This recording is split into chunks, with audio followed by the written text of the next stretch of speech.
documentaries that made the cut to the biggest interviews. It's happening all here on Brand Equity. Only on ETNOW. Brought to you by Citibank. 200 years City. Hitachi iClean AC. Cleans itself. Get lucky. Get active on Monster.com.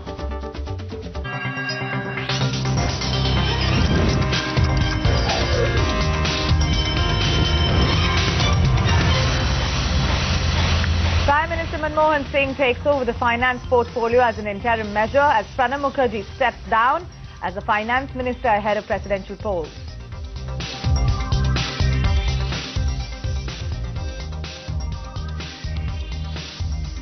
Pranab Mukherjee says not all his decisions might have gone down well with industry and investors. As Dada bids adieu, ETNOW puts his stint at North Block under lens. Markets end with marginal gains after a listless session. Oil refiners gain as crude prices slump. Rupee continues to trade weak. SEBI sticks to the June 2013 deadline for 25% minimum public shareholding norm, but gives companies a breather by reducing the gap between successive share sales. Also makes e-voting mandatory for the top 500 listed companies. Get set to pay more for electricity in Delhi. Power regulator proposes a jump in power tariffs by up to 25%. Vodafone cuts international roaming charges by 60%. All eyes are now on market leader Bharti Airtel and other telcos to see if they'll follow suit. Coca-Cola increases investment plans for India. Global CEO Mukhtar Kent says beverages giant will pump in $5 billion by 2020.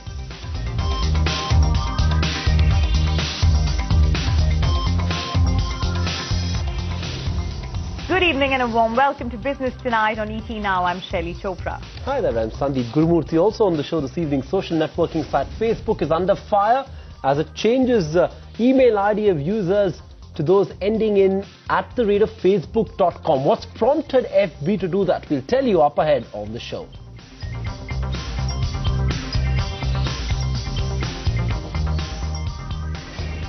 The Prime Minister is the new finance minister of the country, at least for the time being. The man who ushered in reforms in India back in the early 90s will once again take charge of the finance ministry as Pranab Mukherjee today quit ahead of presidential polls. While Pranab's exit from North Block is a big blow to the UPA, there are many who believe that this may be the best time for the government for a clean-up act in the finance side. After submitting the resignation, Pranab himself admitted that some of his decisions might not have gone down well with India, Inc. and foreign investors. So what are Pranab's big hits and misses? And more importantly, will his exit jumpstart the reform process? That's our top story tonight.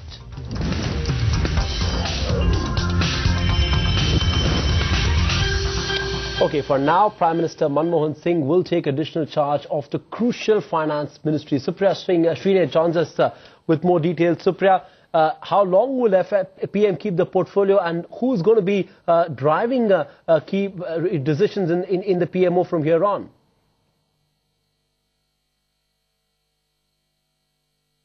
I think it's only fair that the Prime Minister keeps that portfolio. We could see it coming. He's very, very active on power, coal and infrastructure, at least in the last 1.5–2 months.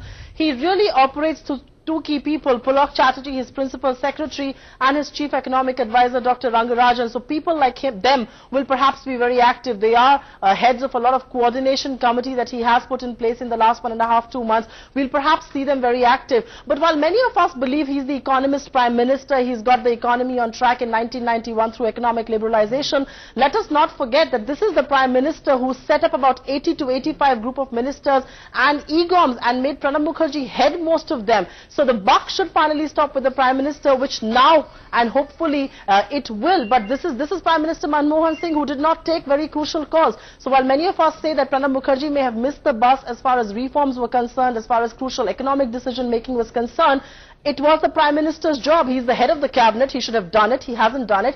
The buck now lies with him. I mean, the onus now lies on him to kickstart the reform process. The big question, though, is can he deliver like he did in 1991? the situations are very different. It was a majority government in 1991. It is a very different situation now. They are very tough allies. There is a very huge opposition to face. The global economic scenario is weak. Given all of that, he's the best man to do the job.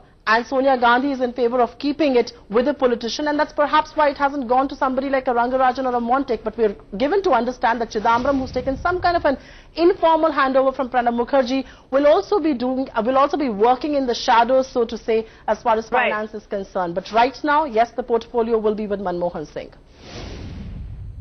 That's right, and we all hope that the Prime Minister does bite the bullet on key reforms, especially since Pranab Mukherjee today admitted that not all of his decisions were right. He resigned as the Finance Minister as he prepares to file the nomination for presidential elections. Now, as he says goodbye to North Block, in his farewell statement, he did justify some of the issues and the decisions he took, and for the others, he was probably regretful. So Chetna Ray reports on Pranab Mukherjee's marathon runs so far. The last of his papers are packed and out of North Block. And with his resignation this evening, Pranab's long-standing love affair with this red building comes to an end as well. Today, I stand ready to embark on a new journey. I also feel a tinge of sentiment at the thought of leaving behind my life as a political activist spanning over 4 decades. Pranab's first stint as finance minister was way back in 1984. He returned again in 2009. India's growth has plummeted from the time he took over. Inflation has gone up and fiscal deficit has widened. It was Pranab Mukherjee's decision to implement GAR and introduce the retrospective tax laws in this budget that earned him global ire and got India Inc. and also Dalal Street up in arms. But experts believe steering the economy when the world around us was crashing was no mean task. He came at a time when the overall both global and domestic situation was not very conducive. Obviously, being a finance minister of India, he really cannot do much about the global developments. So the onus in that sense lies with the government, not with one individual, whether it is the FM or anybody else. From the prism of corporate India, Pranab Mukherjee's stint at North Block may have not been outstanding, and which is why they want an economist to take charge. If the person who is economist will come, then there is no implication, because all secretaries and all other fundamentals are very good.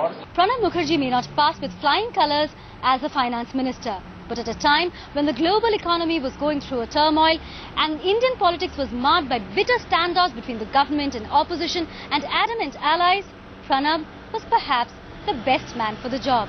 Suchetna Ray, ETNOW, New Delhi. So, well, that is the big question. Do you think that Pranab Mukherjee was the best man for the job? Did he have more misses than hits as a finance minister? Join in that debate with us tonight on Business Tonight on Twitter, where you could interact with us by sending us your tweets on our Twitter handles, which are on your screen.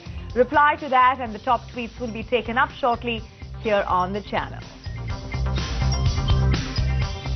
That's the big debate right here on Business Tonight as well. And joining us, two very special guests, Professor Bibek Debroy and S. Narayan. Thanks, gentlemen, for joining us with that debate. S. Narayan, I want to kick it off with you. He may have been a great politician, but many in India Inc. believe that his last stint as a finance minister was a forgettable one. Do you agree?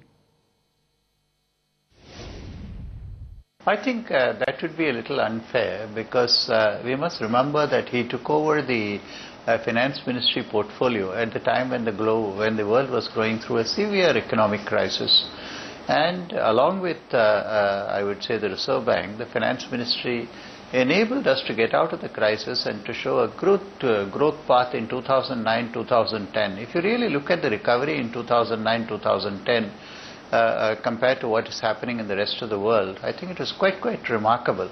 And therefore, the stewardship in the finance ministry in difficult times, and particularly in the years 2009, 10, 11, has been, I would say, fairly straightforward, fairly impeccable. I would use the word impeccable.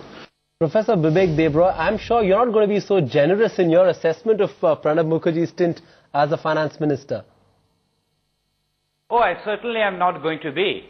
And Dr. Narayan is behaving as if he's still in finance ministry. It's very convenient to blame global scapegoats, to blame Greece, to blame coalition dharma. But GAR has nothing to do with all of that. Not being able to talk to states and implement GST and DTC has nothing to do with that. And inability to prune government expenditure has nothing to do with that.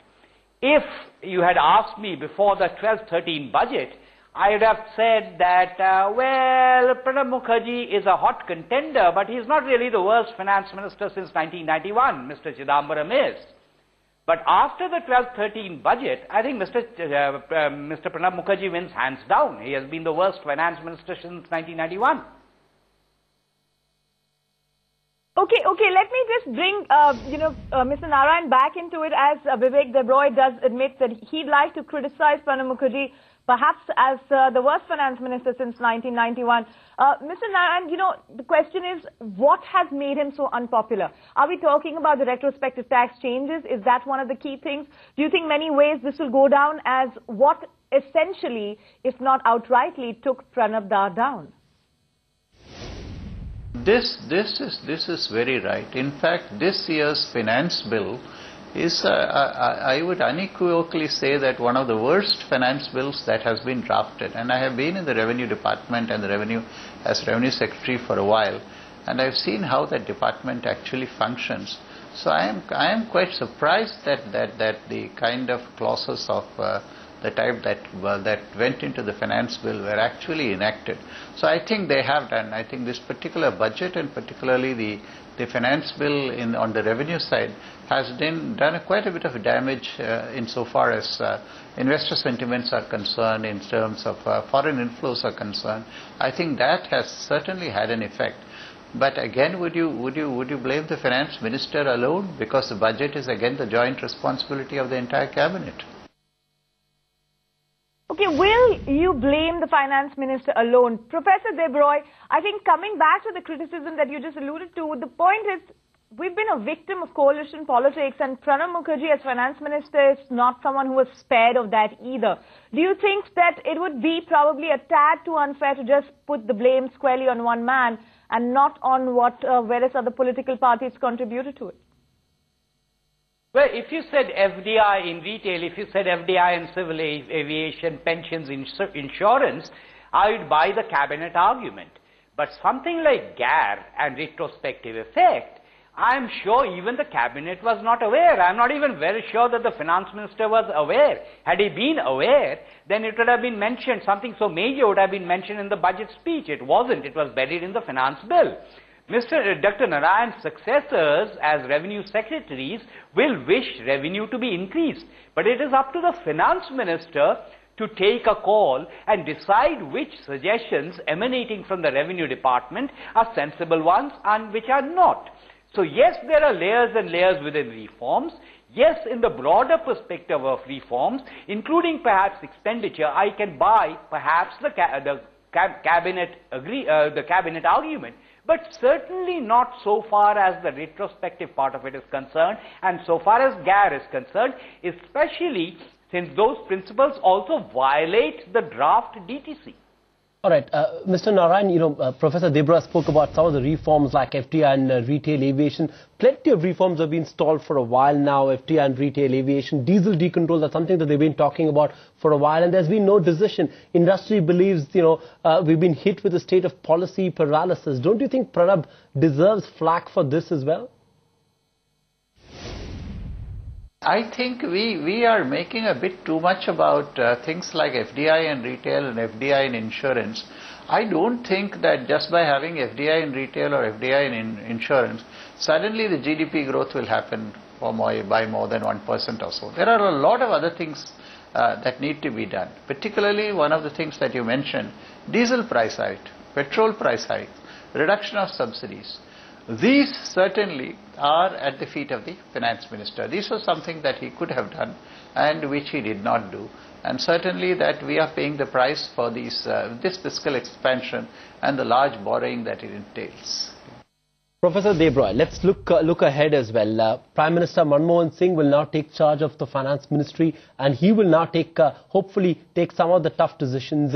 Is that good news, or is that something that would worry you, because this is clearly going to be a stopgap arrangement? It is a stopgap arrangement, but I'm not extremely hopeful, and the reason for that is